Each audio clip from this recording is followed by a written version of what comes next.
হে everyone, আমি দীপা। বড়দের প্রণাম, ছোটদের অনেক অনেক স্নেহ জানিয়ে ব্যাঙ্গালোর থেকে তোমাদের সকলকে ওয়েলকাম জানাচ্ছি আমার চ্যানেলে।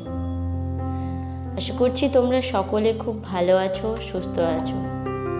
আগের দিন আমার একটা জুয়েলারি কালেকশনের ভিডিও তোমাদের সাথে শেয়ার করেছিলাম।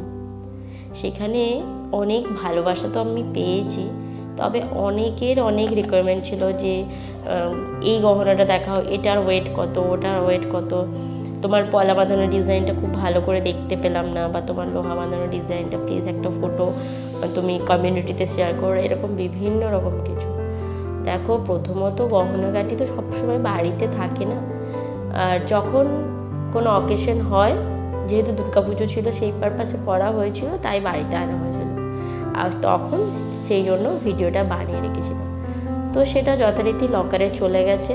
তো আবার যখন নিয়ে আসবো, আমার অনেকজন বড় যে নেকলেসটা, ওটার ওয়েট, ওটার সম্পর্কে ওটা আরও ডিটেলসে দেখতে চেয়েছো। তো ওটা যখন বাড়িতে আনা হবে তখন নিশ্চয়ই আমি তোমাদের সাথে শেয়ার করব। তো আমার কাছে আমি রেগুলার ইউজে যেগুলো ইউজ করি, কোথাও গেলে টুকটাক এখানে, সেগুলোই তোমাদের সঙ্গে আজকে ইউজ দেখাচ্ছি।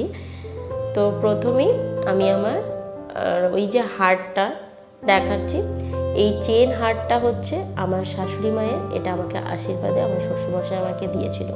এটার কত ওয়েট, কত কি, আমি কিচ্ছু জানি না সিরিয়াসলি। আজকে যেই গহনাগুলো মূল্যতে আমি তোমাদের দেখাচ্ছি, সেগুলো একটারও ওয়েট আমি জানি না, কারণ এইগুলো সমস্তই আমার পাওনা গহনা। বিয়ের পর আশীর্বাদে আমি এই সমস্ত গহনাগুলো পেয়েছি। তো হারটার ওয়েট আমি সত্যিই জানি না, ডিজাইনটা তোমাদের ভালো করে ক্লোজে দেখিয়ে দিলাম। এরপর পলা বাঁধানোটারও ওয়েটও কত জানি না, কিন্তু ডিজাইনটা তোমাদের দেখিয়ে দিচ্ছে। এটাও আমার আশীর্বাদের গহনা। বিয়ের পর এটা আমাকে আমার ছোট ননদ আশীর্বাদে দিয়েছিল। এরপরে লোহা বাঁধানোটা, সত্যি এটারও ওয়েট আমি জানি না, কারণ এটার ওয়েট আমারও জানা নেই, কারণ এটাও আমার আশীর্বাদেরই গহনা। যখন নতুন বউ হয়ে আমি ওদের বাড়ি গেছিলাম, তখন যেহেতু আমার শাশুড়ি মা নেই, তো সেই জন্য এটা আমার শ্বশুরমশাই আমাকে দিয়েছিল। তবে ডিজাইনগুলো ভীষণ সুন্দর, ভীষণ পছন্দ হয়েছিল আমার, বেশ ইউনিকও লেগেছিলো লোহা বাঁধানোর ডিজাইনটা আমার। সত্যি কথা বলতে মনে মনে আমি ভেবেছিলাম যে নর্মাল পাতের ওপর লোহার থেকে এই লোহাগুলো বেশ ভালো লাগে, তো যদি এরকম দেয় ভালোই হয়, সত্যি কথা ফ্র্যাঙ্কলি বললাম। কিন্তু আমি জানতাম না, যেহেতু ওরা কী গহনাগাটি কিনেছে আমাকে কিছুই বলেনি, ওরা নিজের মতোই কিনেছিল। এরপর আমি তোমাদের সঙ্গে শেয়ার করব আমার শাঁখা বাঁধানোর ডিজাইনটা। এটাও আমার বিয়ের পাওনা গহনা। যেহেতু আমার দুটো ননদ আছে, তো সেই জন্য ছোটো ননদ দিয়েছিল লোহা পলা বাঁধানো, আর বড় ননদ দিয়েছিল শাঁখা বাঁধানো। তো এটারও ওয়েট আমি জানি না, তবে দুই বোনে যেহেতু একসাথে প্ল্যান করে দিয়েছে, তো সেই জন্য ডিজাইনটা পুরো সেম, একই ডিজাইনে শাঁখা পলা। তবে এই ক্ষেত্রে দেখতেও বেশ সুন্দর লাগে, একসাথে যখন পরি না, হাতটা বেশ ভাল লাগে। বোঝা যায় যে হ্যাঁ, এটা দুজন যে দিয়েছে তারা প্ল্যান করে দিয়েছে। তবে পাতের উপরের শাঁখা পলাগুলোর থেকে এইগুলো দেখতে সুন্দর লাগে।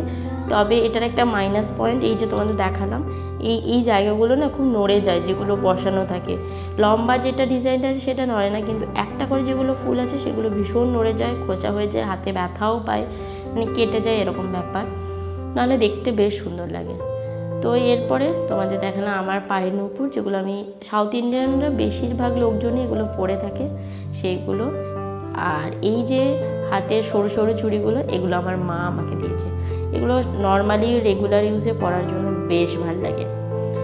আর এই যে আংটিটা, এটা আমার মেয়ের সেকেন্ড বার্থডেতে ওর পাপা দিয়েছিল, যেটা আমি দখলদারি করে বসে আছি। আমি রেগুলার ইউজে পরি, কারণ আমার বিয়ের আংটিটা ভীষণ বড়, একদমই ইচ্ছে হয় না পরতে। তো যাই হোক, এই ছিল আমার রেগুলার ইউজের গোল্ড জুয়েলারি কালেকশন।